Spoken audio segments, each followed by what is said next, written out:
안녕하세요. 오늘도 시청해주셔서 감사드리고요. 바로 사연 읽어보겠습니다. 피는 못 속인다는 말이 있죠. 더구나 그게 남자라면, 남편이라면 더더욱 그렇더군요. 그런 사연입니다. 안녕하세요. 저는 50대 중반에 딸 둘을 키우고 있는 엄마입니다. 남편과는 20년을 함께 살았고, 좋은 날도 많았지만 힘든 날이 훨씬 더 많았습니다. 남편과 결혼하고 시부가 돌아가시면서 자연스레 시어머니도 모시고 살았지만 시어머니가 심성이 고운 분이라 저는 시집살이가 없었습니다. 오히려 배운 것들이 많았죠. 일찍이 고아였던 저로서는 부모 복은 없어도 시어머니 복은 있구나 싶을 정도로 잘해주셨습니다. 그런 정에 묶여 남편과 딸 둘을 낳았는데 불과 1년 전 이혼을 했습니다. 여러 가지로 참기 힘든 것들이 있었으나 그저 눈 감고 데리고 살다시피 하고 있었는데 딸아이들이 대대적으로 분노한 사건이 있었죠. 애들이 머리가 크면서 자신들이 보기에도 남편이 아빠로서 자격이 없다고 생각했는지 결국엔 이혼 소리를 먼저 냈고 저 또한 길게 볼 것 없다 싶어 이혼 서류에 도장을 찍게 됐습니다. 솔직히 처음 이혼을 하자고 했을 때 남편은 말도 안 되는 소리라며 이깟 일로 이혼을 하냐고 화를 냈고 오히려 적반하장으로 말했었습니다. 그래, 이혼해라. 하자. 네가 나 없이 뭐 제대로 살 수나 있을 거 같냐? 그 말을 들으면서 내가 왜 진작에 이 인간이랑 헤어지지 못했나 싶었는데 이혼을 하고 나서는 틈만 나면 연락이 오거나 딸들에게 연락해서 제 안부를 묻더라고요. 뒤늦게 저 없이 살려니까 현실이 각박하다는 것을 알아차린 것이죠. 지금부터는 제가 왜 남편과 이혼을 하게 됐는지 이야기를 들려드리도록 하겠습니다. 남편은 지게차 운전 기능사였습니다. 지게차 현장에 일찍이 취업해서 제법 돈을 잘 벌었죠. 저는 인테리어 회사에서 줄눈 시공을 주로 했었고 신축 아파트 공사 현장을 오며 가며 남편을 만났습니다. 남편이 먼저 다가와 연락처를 주며 밥 한번 먹자고 했고 처음엔 거절했다가 끈덕지게 찾아오는 모습에 하는 수 없이 밥을 먹으면서 결혼까지 가게 되었죠. 제가 직업은 이래 보여도 한 우물만 파는 남자입니다. 영숙 씨 밥은 안 굶겨요. 과거 연인들은 직장을 다니다 3개월 만에 관두는 이들이 허다했는데 그 와중에 한 가지 일로 기술력을 갖추고 꾸준히 일해온 모습은 제법 멋져 보였습니다. 오히려 한 우물을 파는 끈덕진 모습이 믿음직했지요. 결혼을 하고 10년 동안 딸 둘을 낳았습니다. 아이들이 무럭무럭 자라나는 와중에 남들이 시집살이로 고생하는 반면 저는 시집살이가 일절 없었습니다. 그것은 모두 시어머니 덕분이었죠. 아니, 여자가 손맛이 있어야지. 이런 것 하나 할 줄 모르냐? 며느리 사랑은 시아버지라고 하지만 제 시아버지는 아니었습니다. 오히려 부모 없는 고아를 걷어서 며느리로 삼아줬다고 생색내는 분이었죠. 줄눈 시공 또한 나름 기술직인데 기술직으로 쳐주지 않았습니다.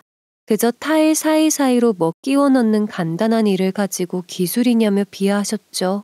현장에서 일하는 여자라고 무시도 하셨습니다. 손도 여자 손처럼 곱지가 않고 남자들이랑 일해서 그런지 말투도 투박하고 말이야. 술 좀 따르라고 했더니 그것도 안 해. 애교 부리는 며느리가 들어올 줄 알았는데 싹싹하게 다가와서 술 한잔 따르는 법이 없다고 하셨습니다. 그때마다 저는 주눅이 들었지만 시어머니는 오히려 대꾸하셨어요. 며느리가 왜 시아버지 술을 따라요? 아들한테 따라달라고 해요. 꼭 여자 옆에 앉기면 술을 못 먹으려고 하지. 아니, 왜 이야기가 그리로 튀어? 지금 나랑 해보자는 거야. 시어머니는 시부의 본처가 아니었습니다. 본처는 따로 있으나 과거에 딸 셋을 낳다 세상을 떠났고 그 후로 어머니가 새로 들어와 남편을 낳은 것이었죠. 그래서 남편의 위로는 누나들이 셋이나 있었지만 사이가 좋지 않아 왕래는 없었습니다. 그렇다 보니 시어머니에게 뭐든 다 해줄 것처럼 데려와서는 노력하는 시어머니를 대우는커녕 종부리듯이 부리고 술상을 차리게만 하니 어머님으로선 분노가 자리하셨던 겁니다. 실제로 시부는 어머니를 집안에 들이고도 여러 여자들을 사귀었고 바람을 하도 피워서 어머니가 속이 썩어 문드러지다 못해 나중에는 누굴 만나든 포기하셨다고 했습니다. 그나마 참고 산 것은 남편이 적어도 시부의 유일한 장손이니 이런저런 집안의 재산과 여럿 것들을 물려받을 거라 생각하신 것이었죠. 시부 또한 아들을 낳아준 시어머니를 완전히 무시하시진 못했습니다. 며느리인 저에게 짜증을 내도 남편을 무시한 적은 단 한 번도 없었으니까요. 남의 집 귀한 딸이 우리 아들한테 시집 왔으면 잘 대접을 해줘야지. 당신 딸들도 시댁 가서 이런 대접 받으면 기분 좋겠어요. 이런 대접이라니. 내가 어떤 대접을 했다고. 술 따르라는 게 뭐 어때서. 내가 무슨 종노릇을 했나. 요즘 세상에 그렇게 말하면 사람 취급 안 한다고요. 시부는 상을 엎어버리며 소리쳤습니다. 집안의 여자가 남편을 무시하는데 며느리 앞에서 자기 체면이 깎였다고 말이지요. 그러나 시어머니는 한마디도 지지 않고 바로 시부를 말로 건드렸고 결국 시부는 뛰쳐나가 담배를 피고 한동안 들어오지 않았습니다. 그런 일이 여러 번 지속되다 보니 지친 남편은 어머님께서 한탄하듯 말했습니다. 왜 또 화를 돋게 만드세요? 네? 그냥 넘어가시고 이 사람이 술 따라드리면 끝날 일이잖아요. 내가 네 아버지 술 따라주다 첩소리를 들었다. 며느리한테까지 그 짓을 하는데 가만히 있으라는 거냐? 남편은 시아버지 술 따라드리는 거야 할 수 있지 않냐고 하길래 저는 대답하지 않았습니다. 시어머니는 거부라면서 남편 소리야 따라줘도 시아버지 술잔을 며느리만 따르는 게 말이 되냐고 하셨죠. 앞으론 그냥 네가 따라드리라고 했더니 남편은 별말 없이 알겠다고 하더라고요. 그날의 싸움 이후로도 시부는 저를 무시하는 일이 많았습니다.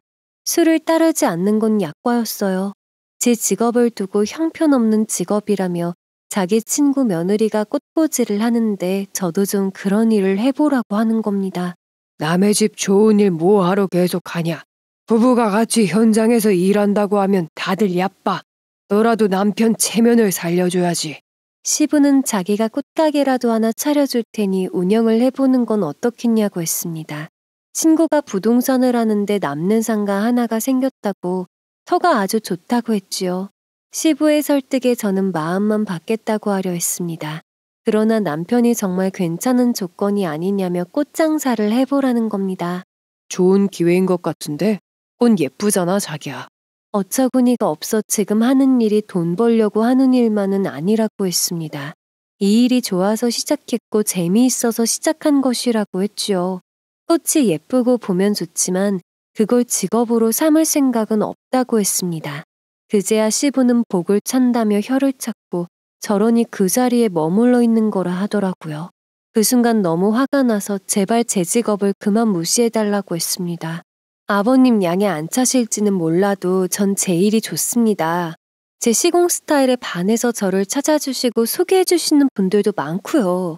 결혼하고 나서부터 계속해서 제 직업을 무시하시는데 제발 그만해달라고 하셨습니다.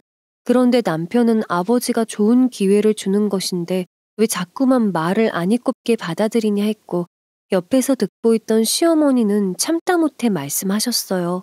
직업이 그렇게 쉽게 바꿀 수 있는 거냐? 지가 좋다잖냐?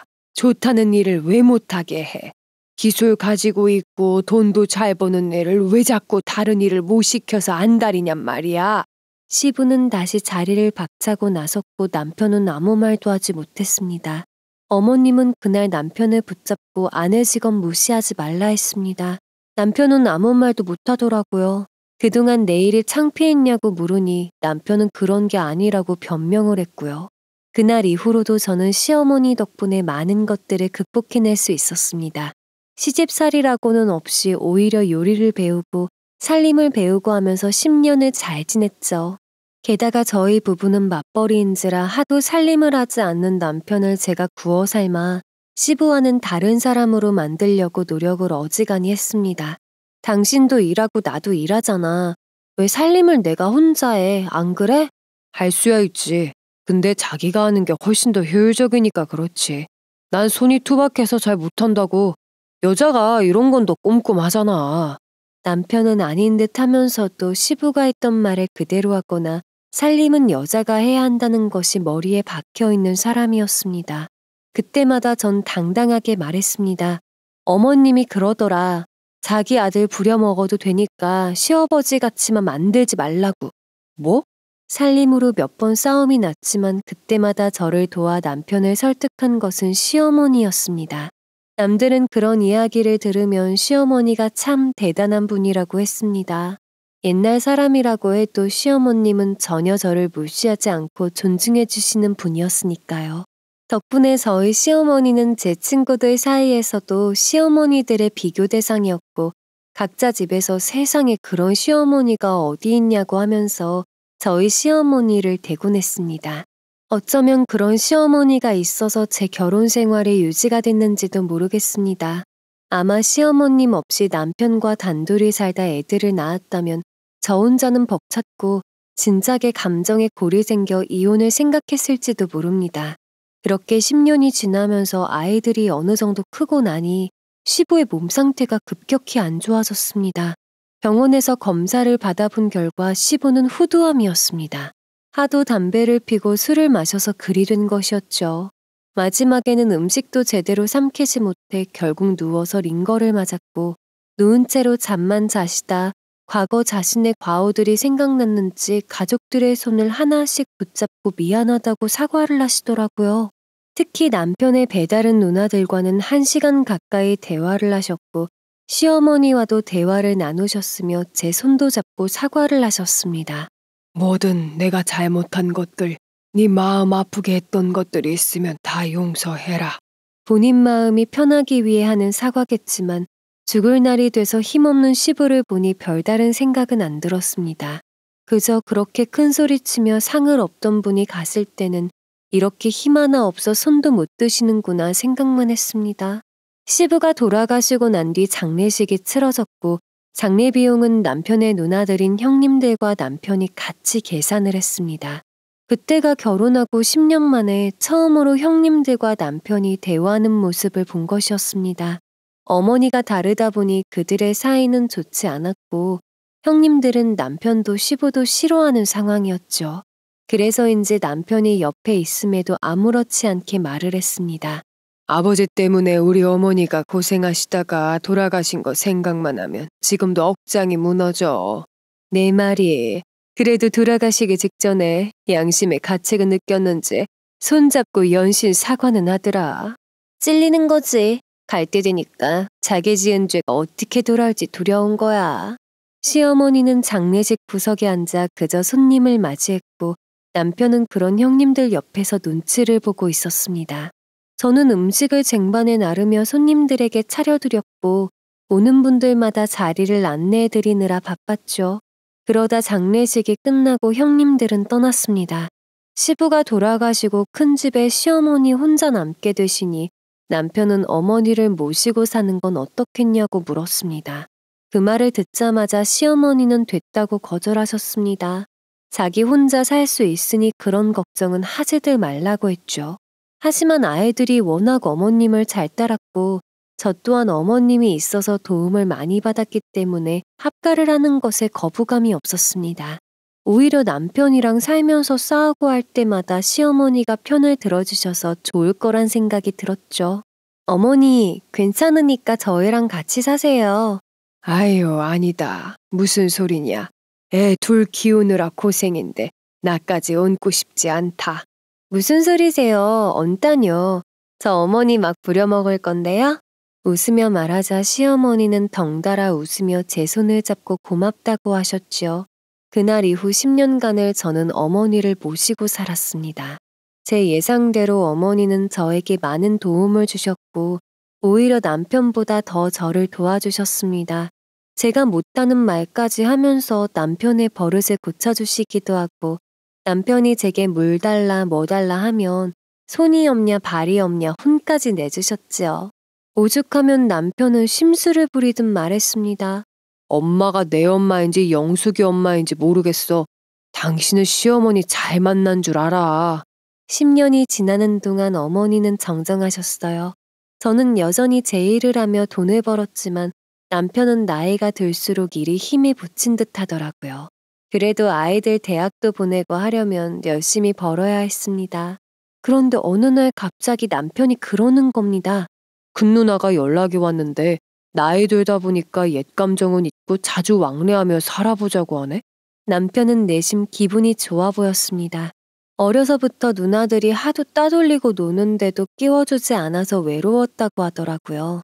항상 셋이서 노는데 끼어들고 싶어 그 주변만 서성였다는 말을 몇 번 들어서 형님들과 사이좋게 지내고 싶어 하는 것은 알고 있었습니다. 그런데 그 왕래라는 것이 대체 어느 정도인지 감이 오질 않더라고요. 자주 왕래하자는 게 얼마나 만나자는 거야? 모임을 만들자고 하더라고. 매달 회비도 걷어서 어디 좋은 곳도 같이 가고. 남편은 신이 나 보였고 형님들도 드디어 마음을 연 것 같아 다행이라 생각했습니다. 모임 회비는 매달 10만 원이었고 각 부부당 10만 원으로 해서 4명의 부부가 모이니 40만 원 쌓이는 셈이었죠. 한 번에 40만 원이니 괜찮은 식당을 가거나 외곽으로 나들이를 나가는 것도 좋았습니다.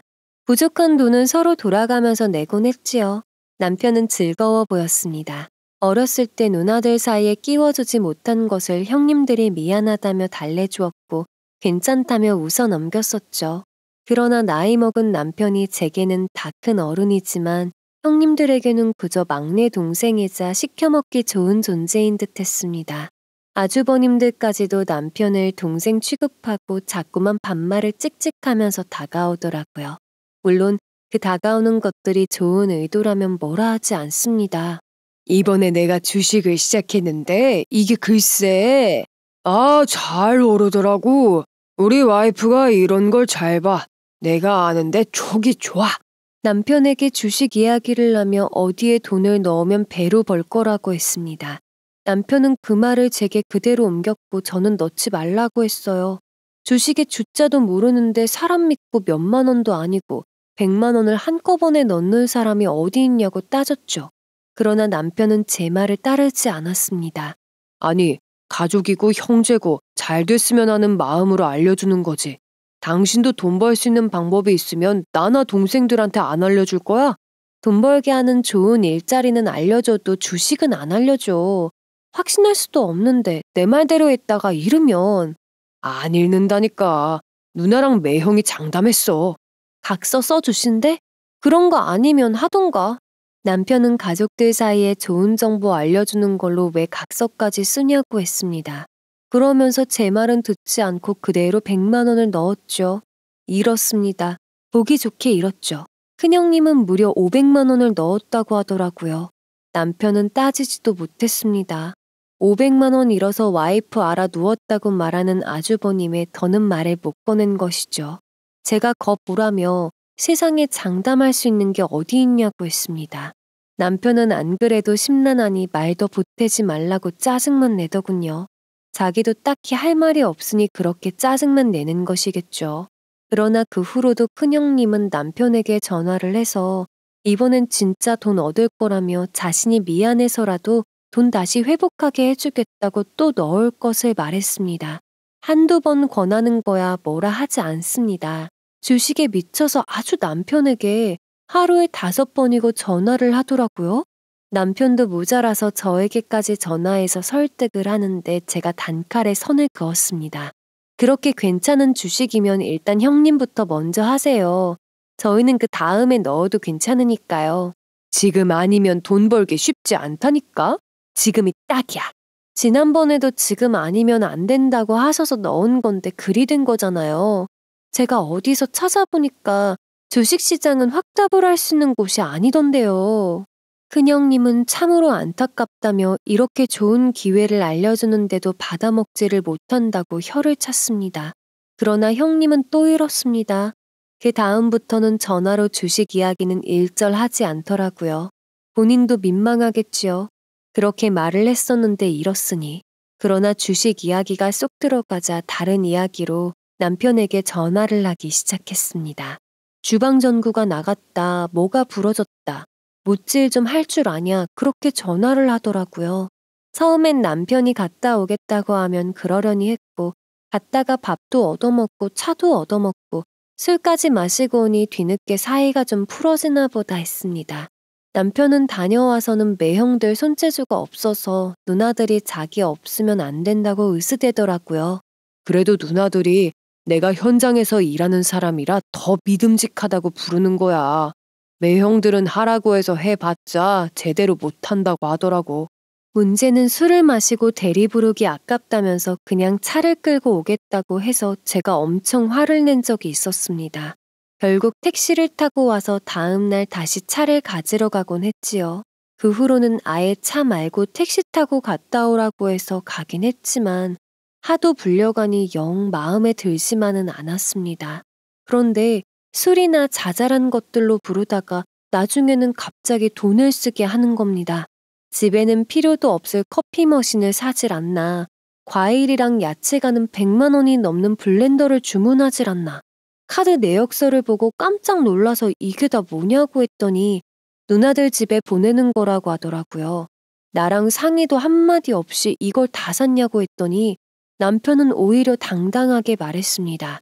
큰 누나는 카페 가서 커피 사 먹기 돈 아까운데 마시고는 싶다고 해서 사줬어. 50만 원도 안 하는 거야. 블렌더는? 알아보니까 믹서기 같은 거더만. 그거 뭐 100만 원 넘는 거를 샀어? 이것도 큰형님네 드리려고 산 거야?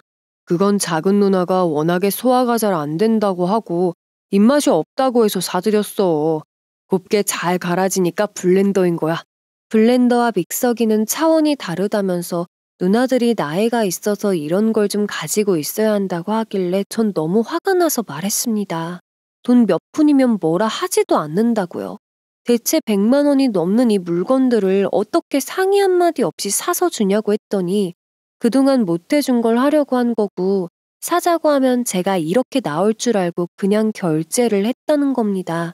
이미 누나들이 받아버리면 제가 화는 내도 누나들에게 따지지는 못할 것 같았다고요. 너무 화가 나서 일주일간 말을 하지 않았습니다.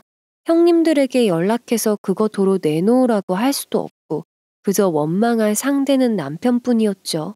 시어머니도 사실을 알고 어떻게 제 의견도 구하지 않고 그걸 샀냐고 남편을 나무랐습니다. 아무리 좋은 마음으로 그래도 그렇지. 어떻게 애미랑 상의도 한마디 없이 그렇게 큰 돈을 쓰냐? 제정신이냐? 잘 지내고 싶어서 그랬어. 잘 지내고 싶어. 어려서 엄마 때문에 누나들이랑 제대로 지내지도 못했는데 이제라도 챙기고 싶어서 그랬다고. 그게 그렇게 잘못이야? 남편은 오히려 목청을 높여 소리쳤고 시어머니는 한숨을 쉬셨습니다. 자신 때문이라고 하니 더는 말을 잇지 못하시더라고요. 남편은 문을 쾅 닫고 안방으로 들어가 버렸고 남편 대신 저를 달래준 것은 시어머니였습니다. 애미야, 미안하다. 이게 다 내 업보다. 나 때문에 저것이 어린 시절에 그렇게 외로웠던 게 한이 맺혔나 보다. 시어머니 말에 저는 아무런 말도 할 수 없었습니다. 애들 학원비에 당장 나가야 할 돈이 만만치 않은데 당장 힘든 것은 아니지만 예상치 못한 지출이 너무 커서 아껴야 하는 판이었죠. 그날부터 집에 채워놓던 간식을 채우지 않았더니 애들이 왜 장도 안 보고 간식도 안 사냐고 하더라고요. 이번 달만 조금 아끼자고 했습니다. 엄마 아빠가 예상치 못한 지출이 나가서 조금 힘들어졌다고요. 그래도 다음 달부터는 괜찮을 거니 걱정 말라고 했습니다. 제 말에 남편은 밥을 먹다 말고 수저를 내려놓고 안방으로 들어가 버리더라고요. 애들이 아빠가 왜 밥을 먹다 들어가 버리냐고 하길래 시어머니는 그냥 만나게 먹으라고 했습니다. 애들 앞에서 티를 내기는 힘들어 안방으로 들어가서 남편에게 말했죠. 왜 밥을 먹다 말고 들어가 버리냐고요. 그러자 남편은 저를 노려보는 눈으로 말하는 겁니다. 지금 애들 앞에서 나한테 시위하냐? 돈 그렇게 썼다고? 남편의 눈빛을 보는데 그렇게 저를 노려보는 시선을 처음 보았던 저는 놀랐습니다. 잘못은 자기가 해놓고 저에게 이런 식으로 시위라니요. 애들한테 설명을 한 것뿐이잖아. 티를 냈잖아. 우리 집 돈 없다고. 그게 내 탓인 거잖아. 애들한테 아껴 먹자고 하면 될 것을 내 앞에서 일부러 시위하는 거잖아. 한창 자라나는 애들한테 아껴 먹자는 말을 하라니. 애들 성장기라 더 먹여도 모자랄 판에 무슨 소리야. 애들이 뚱뚱하거나 비만도 아니고 오히려 공부한다고 말랐는데. 남편은 애들 앞에서 제가 어머니로서 아버지의 체면을 구기게 했다며 그러면 안 되는 거라고 했습니다. 그 말을 듣는 순간 그 옛날 시어머니에게 쓴소리 듣고 쌍심지를 키우던 시부가 떠오르더라고요. 시부랑 똑같은 얼굴로 그렇게 저를 보며 일을 가는데 핏줄은 못 속이는구나 싶었습니다. 애써 화를 가라앉게 하려고 그런 뜻이 아니었고 매번 그럴 것도 아니고 이번 한 달만 그러자고 하는 건데 애들한테 부모가 그런 말도 못하냐고 했죠. 그러나 남편은 끝까지 자기를 무능한 아버지로 만들었다며 화를 냈고 더 이상은 들어주기 힘들어 무능한 아버지가 아니라 대책 없는 아버지라고 했습니다. 매달 애들한테 나가는 돈을 알면서도 그렇게 큰 돈을 턱턱 써버려 놓고 그런 소리가 나오냐면서요. 그 순간 남편이 침대에서 벌떡 일어나면서 손을 들어 저를 치려고 하길래 제가 눈을 부릅뜨고 소리쳤습니다. 제정신이야? 그제야 문이 벌컥 열리고 시어머니가 들어오시더니 손을 들고 있는 남편을 보고 놀라서 기함을 하시더라고요. 애들이 볼까 문을 닫고 남편에게 달려가 막아서는데 남편도 순간 무안했는지 아니면 부끄러웠는지 바로 손을 내리고 시선을 돌렸습니다. 저는 남편이 저를 때리려 했다는 사실에 너무 충격을 받아 제대로 사과하기 전까지는 나한테 다가오지도 말라고 했습니다. 그대로 안방을 나왔고 시어머니가 남편에게 왜 그랬냐며 말리는 소리가 들리더라고요. 안방을 나오니 식탁에 앉은 아이들은 긴장해서 눈만 깜빡이는데 별일 아니니 얼른 밥 먹으라고 했습니다. 아이들은 제가 남편과 싸운 걸 알고 왜 싸우는 거냐고 무슨 일이냐고 묻더라고요. 아빠랑 엄마 개인적인 일이며 아빠한테 엄마가 조금 화가 날 일이 있어서 그런 거지 큰 문제는 아니라고 했습니다. 걱정 말고 밥 먹으라고 했지요. 간식은 조만간 사서 채워 넣을 테니 너무 염려 말라고 했고요. 그러나 시어머니를 통해서 남편이 제게 손찌검을 하려는 걸 들었던 모양입니다. 아니면 남편과 시어머니가 하는 대화를 통해 대충 예상을 한 모양이더라고요. 어느 날 퇴근해서 빨래를 개고 있는데 시어머니가 옆에 앉아 같이 빨래를 개며 말씀하셨어요. 애들이 알아버렸나 보더라. 내가 애비한테 사과하라고 설득하는 걸 들은 것 같다. 애들도 눈치가 있어서 다 알죠. 어쩌겠어요. 내가 잘못 키운 거다. 미안하다, 애미야. 어머님이 왜 또 죄송하세요. 남편이 잘못한 건데요. 그때부터 아이들은 남편과 멀어졌고 간식 때문에 보채지도 않았습니다. 집안 분위기가 어두워졌고 남편은 저를 못 본 척 무시하더라고요. 그때 진지하게 이혼이 떠올랐지만 차마 이혼을 결심하지는 못했습니다. 이번 일로 기분이 한 나빴고 남편이 올린 손에 놀란 것도 사실이지만 저도 엄마라서 딸이 둘이나 있는데 적어도 시집갈 때 혼주석에 남편을 앉히기는 해야겠더라고요. 이래서 싸울 날이 많아도 아이들 다 키워놓고 갈라서는구나 싶었습니다. 그래서 마음은 비웠고 남편을 남편으로서 바라보진 않게 됐지만 더 이상의 노력도 하지 않았죠. 그런데 아이들이 곁에 오지 않고 분위기가 차가워지고 나서야 자신의 잘못을 깨달았는지 남편은 결국 어느 날 밤 안방에서 자고 있던 저를 깨워 말하더군요. 미안하다고요. 자존심에 사과하지 않고 그냥 있었는데 어머니는 물론이고 애들까지 돌아서니까 자기가 얼마나 큰 잘못을 했는지 알아차렸다고 했습니다. 나는 그냥 좋은 마음에 누나들 생각해서 그런 건데 당신이 칭찬을 해줄 줄 알았어. 이렇게 화를 낼 줄은 몰랐어. 누가 누님들 챙기는 거 하지 말래? 적당히 해야지 적당히.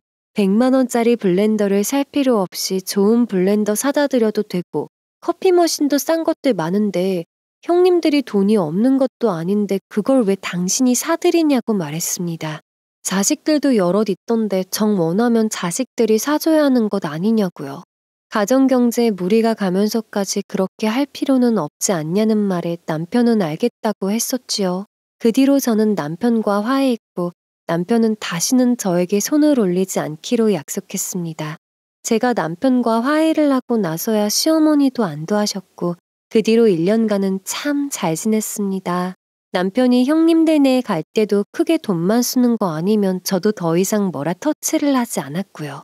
그러다 몸이 예전 같지 않았는지 남편의 일감이 줄어들기 시작했습니다. 요즘 벌이가 예전 같지가 않아.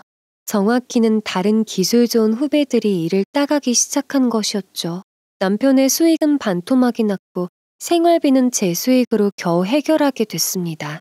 돈을 예전만큼 벌지 못하니 남편은 주눅이 들었고요. 집에 있을 때도 조금만 대화를 하다 돈 이야기가 나오면 눈치가 보이는지 저보고 말하는 겁니다.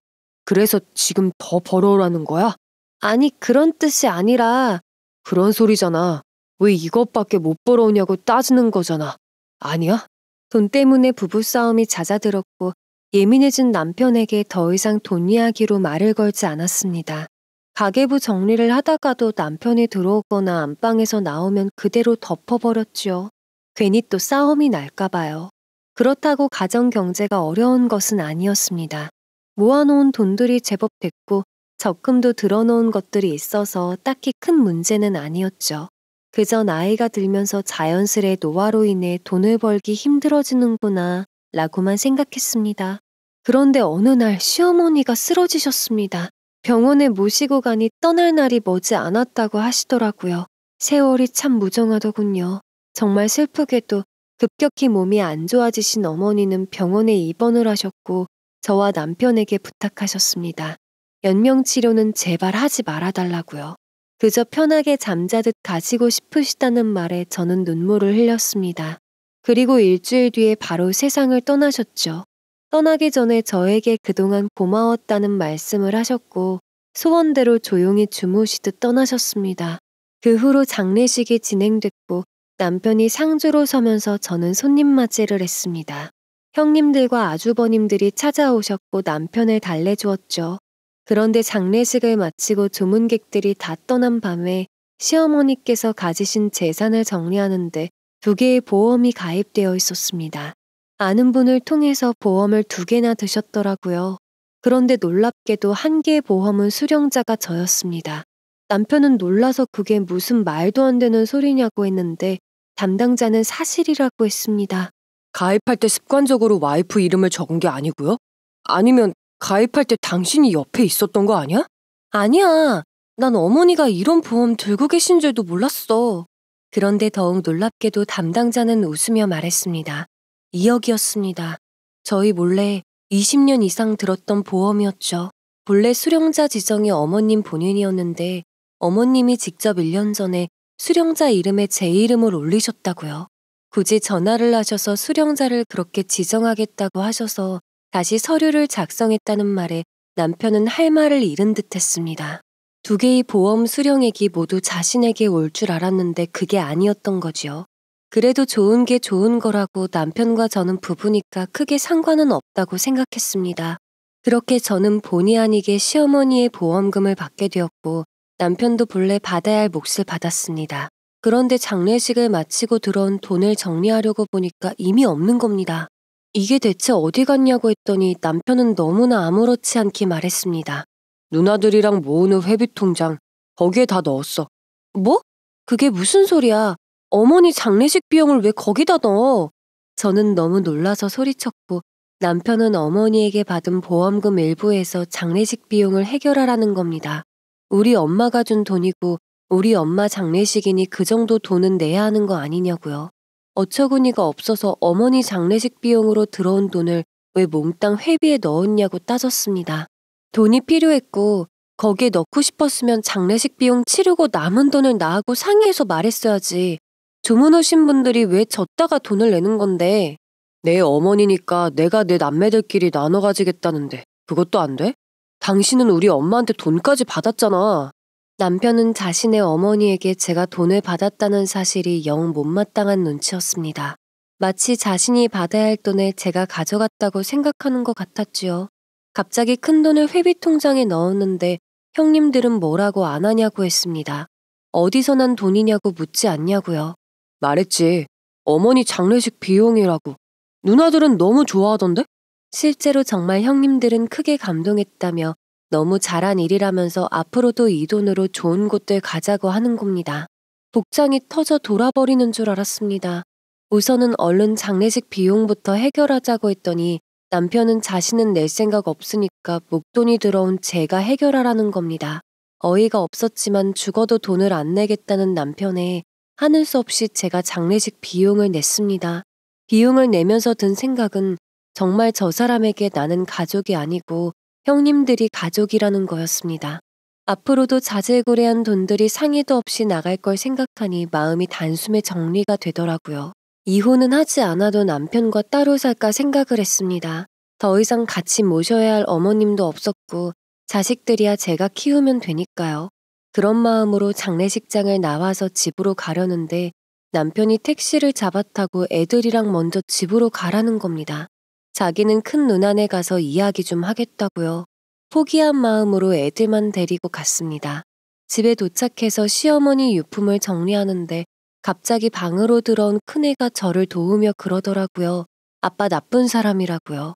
양심이 없다고 하길래 왜 그렇게 생각하냐고 물었더니 원래 이런 건 자식인 아빠가 해야 하는 게 아니냐고 하더라고요. 그러면서 속에 담아놨던 말을 하기 시작했는데 전 그대로 들을 수밖에 없었습니다.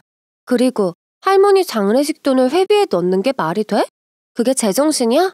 고등학생인 나도 그러면 안 된다는 건 알아. 큰딸의 말에 밖에서 듣고 있었는지 작은딸도 들어와 말했습니다. 아빠는 우리 가족으로 생각 안 해. 호적상으로만 가족이지. 고모들을 더 가족으로 생각해. 맞아. 저번에 딸기 먹고 싶다고 했더니 새 박스 사와서 더 상태 좋은 건 큰고모네 가져가더라. 딸들은 그동안 맺힌 것들이 많았는지 서운한 표정으로 쏟아내기 시작했습니다. 고모들도 이해가 안 간다면서 어머니 보내고 난 직후에 장례를 더 도와주지 않는 건 배다른 부모니까 이해해도 놀자고 그렇게 부르는 게 말이 되냐고요. 분명 회비 냈으니 그 돈으로 먹고 놀자고 부르는 걸 거라고 했습니다. 부모 돌아가신 날 그게 말이 되냐고 하더라고요. 어려도 애들이 상황 판단이 빠른 것을 보고 저는 속으로 생각했어요. 그동안 말하지 않았어도 다 아는구나 하고요. 그러더니 큰딸이 그러는 겁니다. 엄마, 꼭 아빠랑 같이 살아야 해? 그냥 이혼하면 안 돼? 놀라서 그래도 아빠인데 너희들 식장 들어갈 때 손 잡아주실 분이라고 했습니다. 이혼까지 생각을 안 한 거지만 그래도 분가만으로 그치려는 마음은 있었죠. 그런데 놀랍게도 딸들은 결혼을 하지 않겠다고 했어요. 결혼해서 뭐해? 나도 안 할 거야. 혼자 살아도 그만인 세상인데 뭐. 딸들이 그렇게 말하는데 안타까워서 그래도 결혼은 해서 가정은 꾸려야 하지 않겠냐고 했습니다. 그래야 너희 같은 예쁜 자식도 보고 사는 거라고 했지요. 그런데 이어지는 딸의 말에 전 충격을 받고 말았습니다. 엄마가 아빠랑 결혼해서 사는 게 전혀 행복해 보이지 않아. 머리를 한 대 얻어맞은 기분이었습니다. 딸들에게 결혼은 행복한 것이 아니라고 했습니다. 그저 책임만 늘어나는 것이고 돈이 없으면 부부가 싸우다 서로 마음이 상하는 것이라고 했지요. 게다가 살림은 남자보다 여자가 더 하는 것이고요. 누군가 결혼해서 행복하게 사는 모습이 보인다면 했겠지만 보지 못했다고 하더라고요. 가장 가까운 엄마가 이렇게 사는 걸 보면 결혼은 절대 해서는 안 되는 것이라고 생각이 든다는 말에 가슴이 답답해졌습니다. 다 저와 남편이 그렇게 살았기 때문이라는 사실에 할 말이 없었죠. 그러면서 딸들은 제게 말하더라고요. 자신들 때문에 참는다는 말 하지 말라고요. 엄마가 이혼을 못하는 이유가 되고 싶지 않아. 엄마 인생에 걸림돌 되고 싶지 않다고. 저보고 제 인생을 살라고 하더라고요. 능력이 없고 돈을 못 버는 것도 아닌데 엄마가 왜 아빠를 데리고 사는지 이해가 가지 않는다고 했습니다. 그제야 전 저만 혼자 그렇게 애썼다는 사실에 눈물이 나기 시작했습니다. 그날 딸들의 말 때문인지 제 마음은 정말 싱숭생숭했지요. 이렇게 된 이상 아이들의 의견을 반영해서라도 남편과 따로 사는 것이 맞다고 생각했습니다. 그래서 남편이 저녁에 퇴근하고 들어오기만을 기다렸어요. 오면 흔히들 말하는 조론인가 뭔가 하는 그걸 하자고 했지요. 그런데 밤 10시가 돼도 남편이 안 들어오는 겁니다. 전화를 했더니 전화도 받지 않고요. 큰형님네 전화를 해봤더니 술 마시고 뻗어서 자고 있으니 내일 보내겠다고 하더라고요. 그래서 그대로 전화를 끊으려고 했습니다. 그런데 대뜸 형님이 말하는 겁니다. 나 올케 다시 봤어. 엄마가 올케한테도 보험금 남겼다며? 설마 장례식 비용을 회비에 넣을 줄은 몰랐지. 큰형님은 감동을 받았다며 너무나 가족으로서 뿌듯한 일이라 한잔 할 수밖에 없었다고 했습니다. 그 말에 전 속이 부글부글 끓어오르는 걸 억누르며 말했습니다. 남편이 그렇게 했더라고요. 그니까 얘가 아주 기특한 애더라고. 아참, 우리 조만간 제주도 여행 가기로 했어. 올케도 가자. 알겠지? 저는 제주도까지 갈 시간은 안 될 것 같아요. 왜? 돈도 생겼겠다. 그 돈으로 제주도 여행 한번 가자, 응? 저는 차마 시어머니 장례 비용으로 들어온 돈을 그렇게 쓰고 싶지는 않으네요. 그럼 이만 졸려서 자야겠어요. 끊을게요. 그대로 제 할 말을 마치고 끊었습니다. 순간 큰형님 번호로 다시 연락이 왔지만 받지 않았어요. 다음 날이 주말이라 오후나 돼서야 남편에게 전화가 왔습니다. 다짜고짜 저에게 따지더라고요. 당신 큰 누나한테 어머니 장례식 비용으로 여행 간다고 욕했어? 욕은 안 했고 그렇게 쓰고 싶지는 않다고 했지. 당신이 뭔데 우리 누나한테 말을 그따위로 해? 제정신이야? 내가 내 돈으로 누나들이랑 여행 가겠다는데. 그런 말은 집에 들어와서 해. 안 그래도 나도 할 말 많으니까. 전화를 끊어버렸고 남편은 다시 전화를 했지만 받지 않았습니다. 그제야 30분 뒤에 집 문이 거칠게 열리더라고요. 그리고 신발을 벗어 던지듯이 내팽겨치고 들어온 남편이 거실로 와서 저를 보자마자 따졌습니다. 당장 우리 누나한테 가서 사과해. 당장. 남편은 엄마에게 돈까지 받은 며느리가 큰 돈을 만지니 눈에 보이는 게 없냐고 하더라고요. 자식들이 장례식 비용으로 뭘 하든 네가 뭔 상관이냐고 하는데 그대로 말했습니다. 따로 살자, 우리. 뭐? 지금 너 진짜 정신 나갔구나? 너 니네 누나들이 더 소중하잖아. 너한테 나랑 내 딸들은 가족도 아니잖아. 남편의 표정이 순식간에 굳어졌습니다. 그러나 전 쉬지 않고 말했어요. 장례식 치르는 동안 고생한 네 와이프는 안 보이고 누나들만 보이냐고요. 아내인 나랑 상의 한마디 없이 어머니 장례 비용을 누나들과 나눠놓고 그 돈으로 중요한 일도 아니고 고장 여행 가면서 와이프인 저는 보험금 탔다고 그렇게 비꼬냐고요. 그래놓고 장례식 마치자마자 딸하고 자식은 집으로 홀랑 보내버리고 누나들이랑 모여서 술판이나 벌이냐고요. 남편은 얼굴이 붉어져서는 이를 악물고 저를 노려보더니 결국 손을 들어 제 뺨을 내리치더군요. 짝소리가 거실에 울려 퍼졌고 그 순간 각자 방에 있던 아이들이 뛰쳐나와 남편에게 달려들더라고요. 우리 엄마한테 왜 그러는 거냐고. 아빠 집 나가라고 소리치고 그렇게 고모들이 좋으면 고모들한테 가라고 소리치는 아이들에게 남편은 미안한 기색도 보이지 않았습니다. 바로 애들을 밀쳐서 소파로 밀어버렸고 그로 인해 전 정말 이 남자가 끝을 보는구나 싶었습니다. 적어도 딸들이 말리면 정신을 차릴 줄 알았거든요. 그러나 남편은 그때부터 더 가관으로 행동했습니다. 우리 엄마 보험금이니까 수령자고 나발이고 저보고 돈 내놓으라고 하더라고요. 그 돈 안 주면 가만 안 두겠다고 돈 받으니까 이제 자기 수발 들기 싫어서 떠나겠는 거 아니냐고 하길래 소리쳤습니다. 네가 이따위로 행동하고 가족은 안중에도 없는데 어떻게 같이 사냐고요. 이혼하고 싶은 거 꾹 참는 거라고 했습니다. 애들 미래를 생각해서 애들 식장에 들어갈 때 적어도 엄마 아빠 둘이 앉아있게 하려고 이혼만은 참는 거야? 그러나 남편은 어이없는 표정으로 말하더라고요. 차라리 이혼을 하자고요. 이혼? 하고 싶으면 해. 네가 나 없이 제대로 살 수 있을 것 같아? 니들이 아빠 없이 엄마 밑에서 제대로 살 수 있을 것 같아? 정말 한창 때의 시부의 모습이었습니다. 어찌 저리 똑같을까요? 아이들을 위해서라도 제 가정을 지키기 위해서라도 결정해야 했습니다. 남편의 윽박은 끊이지 않았고 결국 그날 저는 이혼을 하기로 결심했습니다. 아이들은 남편을 붙잡고 나가라고 소리쳤고 남편은 이딴 집구석 꼴보기도 싫다며 나가버렸지요. 안 봐도 뻔했습니다. 도로 형님네로 가는 것이겠지요. 그대로 가정법률 사무실을 찾아갔고 상담을 받았습니다. 남편이 이혼을 하자고 했으니 협의 이혼이야 가능하겠지만 시간이 지나서 말을 바꾸면 재판으로 가서 시간이 길어질 수 있다고 하더라고요. 상관없었습니다. 아이들과 상의 끝에 협의 이혼 신청을 했고 남편은 가만두지 않겠다며 이혼할 거면 우리 엄마가 좀 보험금 뱉어내고 가라고 하더군요. 그러나 법적으로 수령자는 제 이름이었고 보험자 담당자도 말했듯이 어머님이 직접 그렇게 말씀하신 것이기 때문에 이변은 있을 수 없었습니다. 이 모든 게 음모입니다. 저 옆편네가 어머니를 설득해서 자기 이름을 적은 게 틀림없어요. 남편은 저를 사기꾼으로 몰기까지 했습니다. 시어머니가 저에게 넘어가 수령자를 적은 것이라고 했죠. 그러나 그 증거가 없는 이상 저에게 어떤 서도 제기할 수가 없었습니다. 결국 남편과 저는 깔끔하게 이혼을 했고 두 딸들 모두 저에게 온다는 의견을 어필해 제가 양육권을 가지게 되었습니다. 재산은 가정의 기여도와 여러 가지를 감안했을 때 딱 5대5가 나왔고 집을 정리해서 새로운 집을 구해 딸들과 들어가 살기 시작했지요. 그때 남편이 어찌나 유치했는지 모릅니다.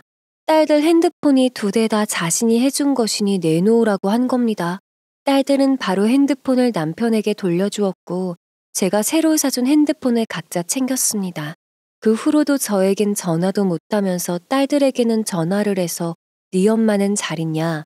혹시 니들 괴롭히지는 않냐고 묻더라고요. 딸들은 전화하지 말라고 했고 전화를 무시해도 남편은 술을 마시고 새벽만 되면 딸들에게 전화를 내서 애들을 힘들게 했습니다. 결국 번호를 바꾸고 나서야 더 이상 연락은 오지 않았지요. 그 뒤로 저와 딸들은 아주 평화로운 나날들을 보내고 있습니다. 정말 조용하고 평화로운 나날이었지요. 집안에서 더 이상 아빠 때문에 눈치를 보지 않아도 된다는 사실에 아이들은 기뻐했습니다. 그동안 저와 남편이 싸우면 할머니에게 다가가 왜 싸웠는지 물어보고 결국 눈치를 보며 화해를 할 때까지 기다려야 했다고 하더라고요.